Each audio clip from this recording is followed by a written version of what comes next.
Saksikan Halo Indonesia di Dai TV.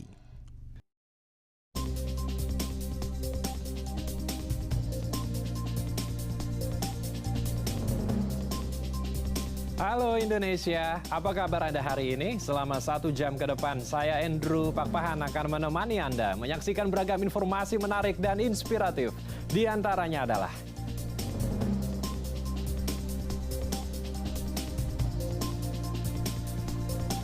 Presiden Prabowo meresmikan mandatori biodiesel B50. Kemensos tindak pendamping PKH rangkap pekerjaan.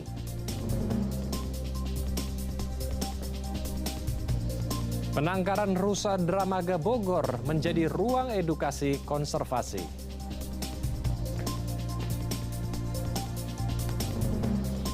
Ya pemirsa, kita langsung saja simak informasi selengkapnya.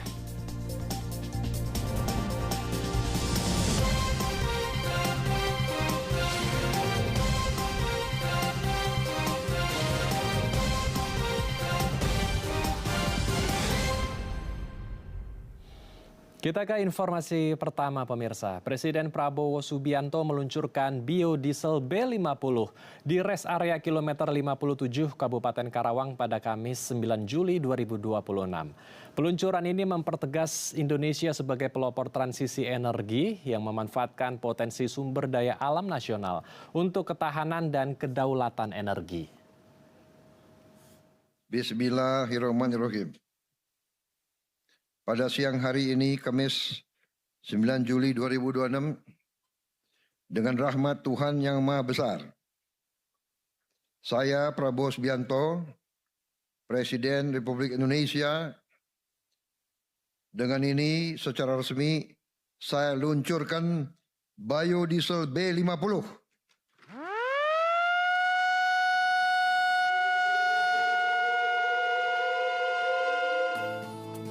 Presiden Prabowo Subianto meluncurkan biodiesel B50 di res area kilometer 57 Kabupaten Karawang, Provinsi Jawa Barat pada Kamis 9 Juli 2026. Mengusung tema langkah nyata untuk kemandirian dan ketahanan energi nasional, peluncuran ini menjadi upaya dalam mewujudkan kemandirian energi nasional sekaligus memperkuat ketahanan energi melalui pemanfaatan sumber daya dalam negeri.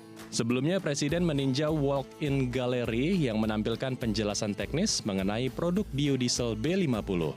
Menteri SDM Bahlil Lahadalia menjelaskan kebutuhan konsumsi solar nasional selama ini mencapai sekitar 38 hingga 40 juta kiloliter per tahun, dengan impor produk solar berkisar 3 hingga 4 juta kiloliter setiap tahun. Melalui implementasi mandatori biodiesel B50, Indonesia kini tidak lagi mengimpor produk solar.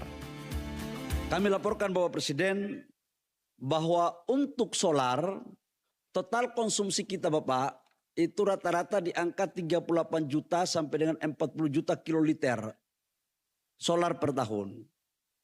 Awalnya kita itu masih impor kurang lebih sekitar 3 sampai 4 juta kiloliter per tahun.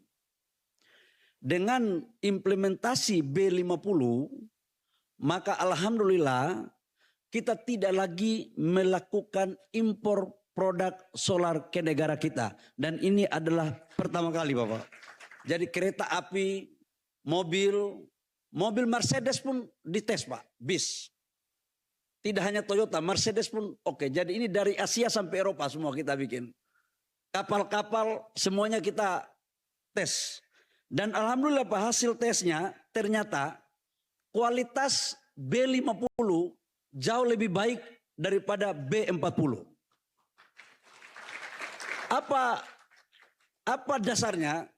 Kalau B40 itu filternya itu diganti pada ukuran 10.000 sampai dengan 20.000 kilometer.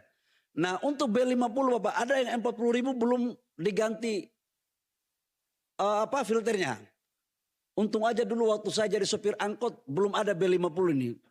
Dulu sopir angkot Pak, begitu masuk air sedikit kita tiarap di bawah mobil baru kita tiup, kocok tiup.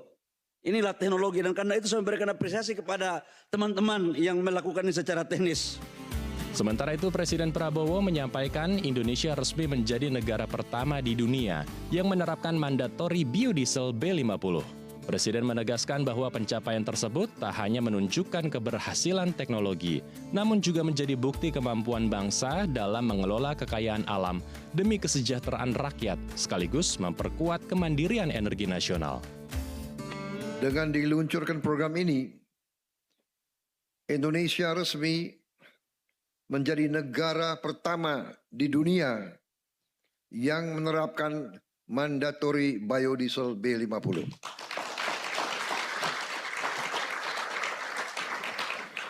Ini bukan sekedar pencapaian teknologi. Ini adalah bukti bahwa Indonesia mampu memanfaatkan kekayaan alamnya sendiri untuk kepentingan rakyatnya sendiri. Ini adalah tonggak yang sangat penting dalam perjalanan menuju kemandirian energi. Peluncuran ini mempertegas posisi Indonesia sebagai pelopor transisi energi yang memanfaatkan potensi sumber daya alam nasional untuk ketahanan dan kedaulatan energi. Tim Liputan DAI TV.